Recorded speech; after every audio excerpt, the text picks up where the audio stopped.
When you're making a game like Call of Duty Black Ops 2, you're trying to pull together the greatest talents you can in the world. People talk about this connection, Hollywood with games. The greatest thing about that for us is that tremendous talent, and they're interested in working in this medium with us, and in particular, on Black Ops.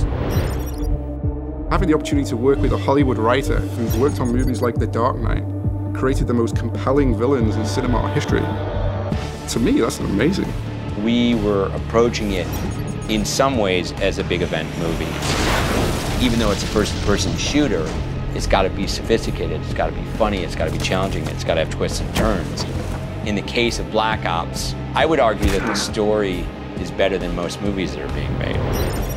I'm watching the Oscars last year, and I see Trent Reznor win the Academy Award. A year later, I see him walking around Treyarch, and I think to myself, am I dreaming? Trent Reznor is creating the score for our video game. I look at video games as a true art form. The chance to be involved in something like this is exciting to me. You know, I feel it's every bit as viable as film work or music or anything else. When you start the game, you're going to hear Trent Reznor's music. It'll automatically immerse you in our world.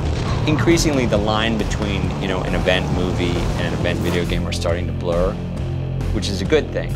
I've started to see blockbuster movies rip off sequences from video games as opposed to the other way around. The games have gotten more intense and more realistic and more engrossing and deeper. Video game culture has expanded into the largest form of entertainment. People love to be told stories, but I think what's so unique about our medium is we get the opportunity to experience and live in the world where the stories are being told. You can't watch a movie in a movie theater and change the fate of the main character. Well, you can do that in a video game.